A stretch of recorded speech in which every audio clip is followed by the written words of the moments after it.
Hi, I'm Davy. I'm awesome. And welcome to Davy's Awesome Wrestling, where I review wrestling-related things, all from the perspective of a fan, not an insider. So this past week was TNA Sacrifice 2024, live from Windsor, Ontario, Canada. Let's get into it. The opening match, Nick Nemeth versus Steve Maclin. This rivalry that's been brewing ever since the debut of Nick Nemeth and Steve Maclin coming out taking shots at him for being Dolph Ziggler, and to which I'm just like, you got room to talk, forgotten son. But ultimately, this match was a great opener. A lot of back and forth, even a nasty spill on the outside. As Maclin had Nick Nemeth in the Tree of Woe, ready to go for the crosshairs, and Nick Nemeth moved out of the way, and he went crashing right to the outside. It was a bad spill, but he recovered. And not only that, but whereas we were all pretty sure that Nick Nemeth was going to win this match, there were a few times that they made us go like, wait, is he though? Or is Maclin going to get an upset victory? But eventually Nick Nemeth did get the danger zone, got the pin, and the win. And like I said, good opener for the show. Started off with a solid 3 out of 5. Yeah! Then for the TNA Tag Team Championships, the System members Brian Myers and Eddie Edwards challenging ABC, the Ace and Blade Club. Another great match. And early into the match, we had a cringe moment where Ace Austin was doing a handstand on the apron, because he can, but got speared by Brian Myers onto the apron. And he was actually not doing much in the match for a minute after that. But then after some crazy fast-paced back and forth, and a combination of the roster cut and the Boston Knee Party, the System picked up the win and became the new TNA Tag Team Champions. Honestly, like I said, this match was fast-paced, it was really good. I'd give it a 4 out of 5. Yeah! Then a no disqualification match between Khan and PCO. Which I'm not gonna lie, I wasn't really that into this match. I like PCO, but I think he's a little overrated. He's got a great character. That's about it. And this match was kind of why. It was an okay match, but there just wasn't much to it. They hit each other with weapons, and Khan eventually slammed PCO onto the stage 3 times. Which, yeah, that looked painful, but then PCO got the PCO salt onto Khan in the ring, got the pin and the win.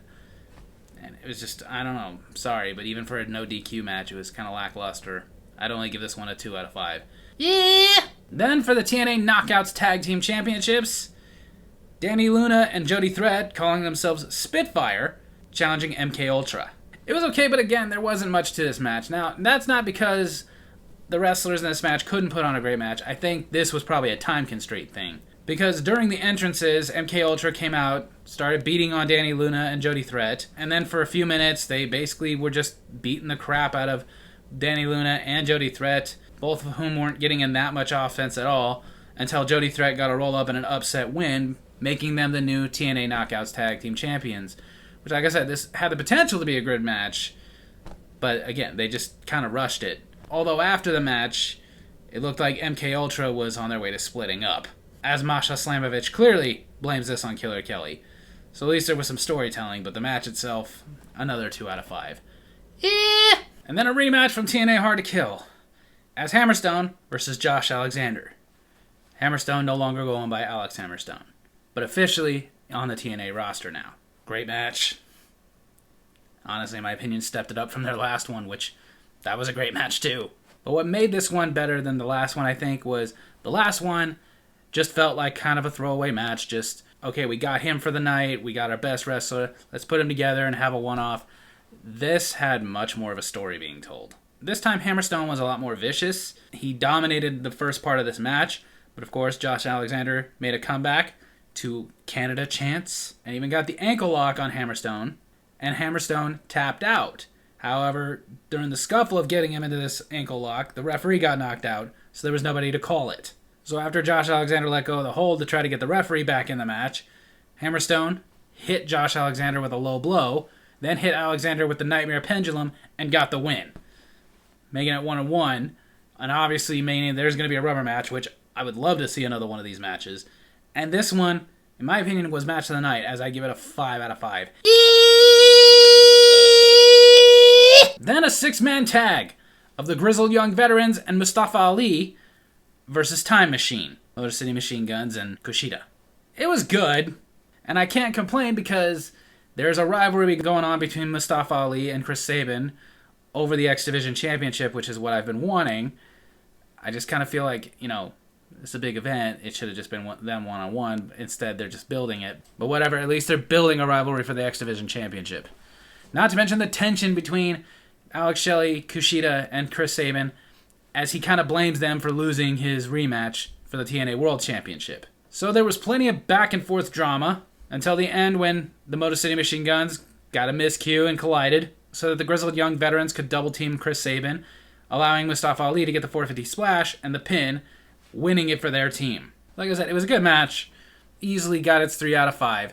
Yeah! Then for the Knockouts Championship, Xia Brookside versus Tasha Steelz versus champion Jordynne Grace. It was good, but at no point did we think that the title was changing hands. In fact, Grace really didn't need to be there because it wasn't really Jordynne Grace's rivalry. She was just injecting herself into the rivalry of Tasha Steelz and Xia Brookside. Although that did backfire a little bit as both of them double-teamed her on the apron. But after going through the motions a little bit more, Jordynne Grace got the Grace Driver onto Xia Brookside, got the pin, and retained her Knockouts Championship, as we expected to happen. So, who knows where this will go from here. I think Jordynne Grace needs to get her own rivalry. But I'd still easily give this one a 3 out of 5. Yeah! Then the main event for the TNA World Championship. Eric Young challenging champion Moose. It was really good, and it actually did make you wonder if Eric Young was going to win the championship. Especially because they're in his hometown of Canada. And they already had one Canadian wrestler not go over that night. And Eric Young, he pulled out all the stops. Even did 3 pile drivers, one of them on the apron. But eventually, what we were wondering, was Eric Young going to win and continue his feud with Frankie Kazarian over the title, or is Frankie Kazarian just going to straight up cost him the championship? Well, Frankie Kazarian cost him the championship, as he came out and interfered, allowing Moose to get the spear and the win and retain his TNA World Championship. Like I said, this match, it was really good. It was solid. Easily, I'll give this a 4 out of 5. Yeah! So TNA Sacrifice 2024 overall, it was pretty good. It wasn't great. It wasn't as good as Hard to Kill, but it was good. There were a couple of matches that were a little lackluster. One, because, honestly, in my opinion, it was just straight up lackluster. They were given plenty of time, just didn't really entertain me. Another, where I felt like, if they had given it some more time, it would have been a better match. There was a few 3s, a couple of 4s. There was only one 5, but that 5 excites us for the blow-off match, the third one of Hammerstone versus Josh Alexander 3. Can't wait for that. But then, the Knockouts Championship, I was a little disappointed that they couldn't just build up a rivalry with Jordynne Grace and someone else. They had to have her glom on to another rivalry. But whatever, it happens sometimes. Hopefully from here, Jordynne Grace will start feuding with her own opponent. Like I mentioned, I would have preferred it if they were defending the X Division Championship, but you know what? I can't complain because at least they're actually doing a rivalry, actually building it up, which is something that they seemingly never do anymore. Now they are. They're taking their time and they're building a rivalry. I'm not going to lie, in my opinion, that it's Mustafa Ali.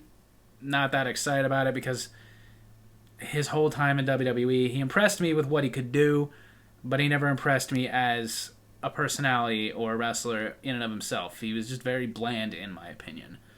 Who knows, maybe he can bring more out in TNA, but so far I haven't seen it. The world title match itself, that's how I like those matches, where you go into it with a feeling of who's going to win, which I really did think it was going to be Moose. However, it still led the question of, but could it be Eric Young? Could this go a different way? Because again, we know that Eric Young is feuding with Frankie Kazarian, so again, is going to feud with Frankie Kazarian over the championship that Frankie Kazarian wants so badly? Or is Frankie Kazarian going to be like, screw it, I don't want you to have the title, and cost him that title? Which is what happened. Not to mention, unlike the Knockouts Championship match, even though this was more Eric Young and Frankie Kazarian's rivalry, there still was a rivalry between Eric Young and Moose. So it wasn't like Moose was just glomming on to another rivalry. Ultimately, I felt everything was done well. The matches, for the most part, were good. The show overall was executed well. I would just say, even though it was all done well, it wasn't done fantastic. But TNA, like I said, I'm giving them props. They are getting better. But this event, in and of itself, I wouldn't say quite got to a 4, but a very solid 3 out of 5.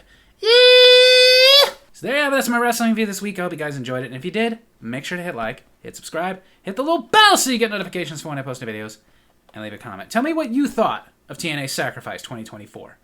Love you guys.